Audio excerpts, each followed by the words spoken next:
Welcome back, students. So yesterday, our information book was fur, feathers, scales, and skin. And I've only heard back from one of you so far about what is the same, what is the connection between fur, feathers, scales, and skin. Yeah, so this has to do with animals and their body parts. What is the same about those things?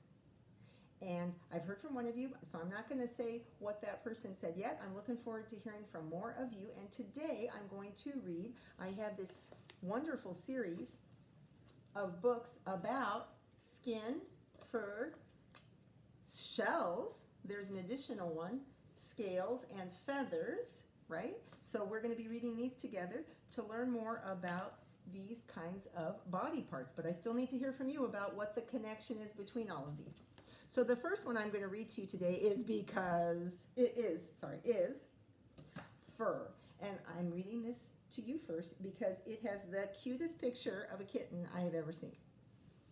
Look at that. So no glare there. Isn't that just the cutest? Look at that little that cutie kitten. Isn't that cute? Fur. By Jennifer Boothroyd. Okay, here we go. And this is a first step nonfiction book by Lerner Publications. Here we go. Cats, dogs, and people are animals called mammals. Mammals have fur or hair on top of their skin. So there's a person, a child, and a dog, and a sheep, all mammals. Lions have a lot of fur. Elephants have a little fur. And it's true, you have to look close up to see on the elephant. They do have a little bit of hair on certain parts of their skin or body. Some fur is soft, some hair is long. Look at that cute little mouse. Some fur is soft, some hair is long.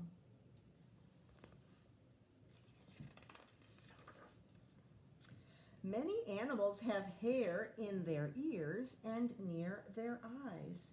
This hair keeps out dirt and bugs. Oh, I have to stop and think. So now, back here it was just describing different kinds of fur, right? Soft, long, but now it's explaining what the fur can be for. Yeah, what are some of the reasons for fur? So here it's explaining that the hair can keep out dirt and bugs from animals' eyes and ears.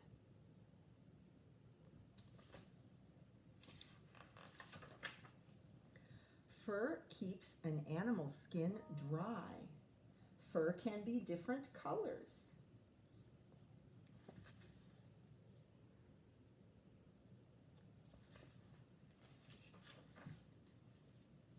Animal fur can change.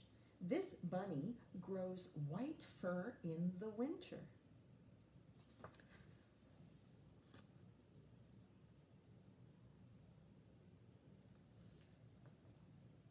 You know, I've got to stop and think. Growing white fur in the winter because the environment is white. Hey, I'm making a connection to yesterday's book when we talked about camouflage, right? And you've learned about camouflage in science and how that pheasant, that bird in the book yesterday, had feathers, so it blended in with the grass. It was camouflage, so this helps the bunny be camouflaged in the white snow. Oh, that's what they were going to teach us next. Fur helps animals hide. This is called camouflage. A fawn looks different from its mother. So there's a little fox camouflaged in the grass, and there's a fawn with its mom. Animals shed their old fur.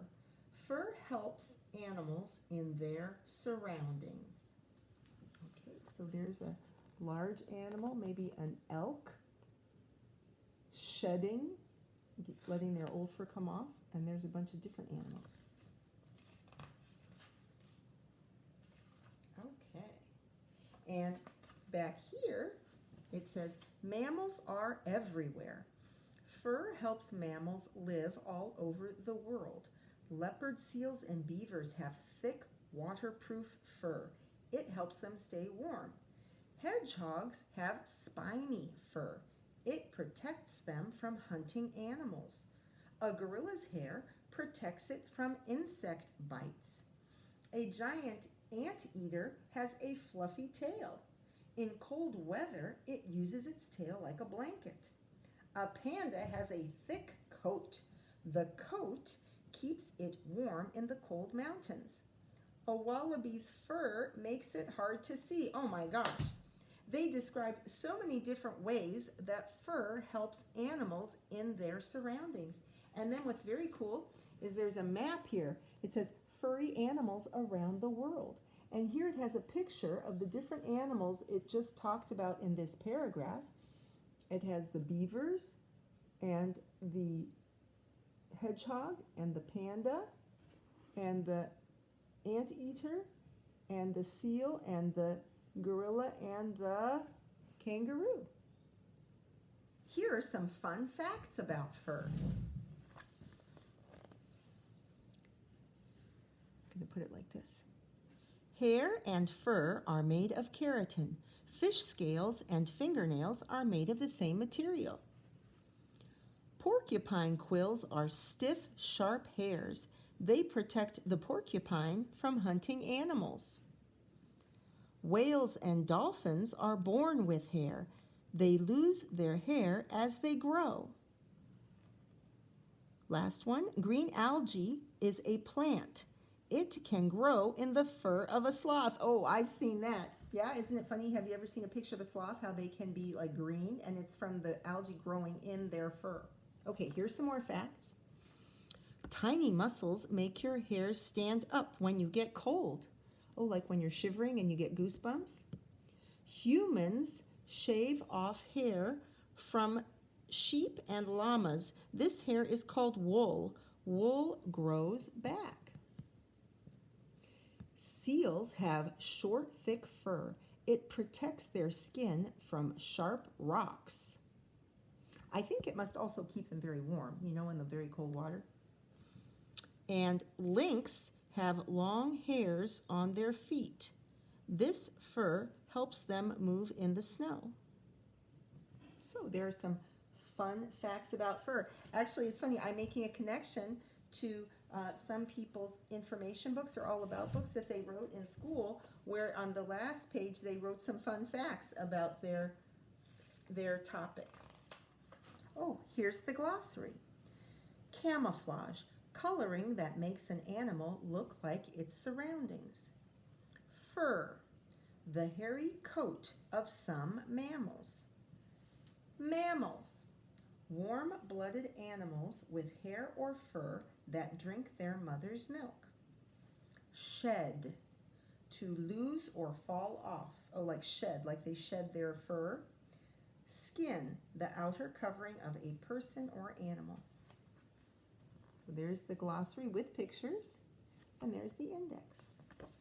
Wow.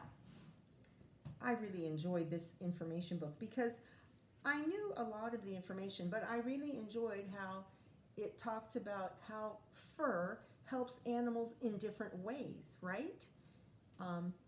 The first way we thought of it was it keeps animals warm, but there's lots of ways that fur can help animals. So I'm wondering if that's something I could ask you to remember about and email to me about. Thinking back on this book, what are some of the ways that fur helps the animals, that fur helps the mammals in these books? We know it keeps them warm, but what are some other ways? Okay? So that's what I'd like you to do. Please think back. You might want to review the book, the video. It's pretty short. And see if you can make a list of all the different ways that this book explains how fur helps animals. Okay? And we get one last look at the cutest little kitten picture in the world. Isn't that the cutest? No glare. Oh, he's so sweet. Okay. So I hope you have a good afternoon. Be sure to keep washing your hands, cover your coughs and sneezes, do some reading and some writing, help your family around the house. Stay warm. It's a little cold out, and I love you guys. I miss you. See you tomorrow. Bump.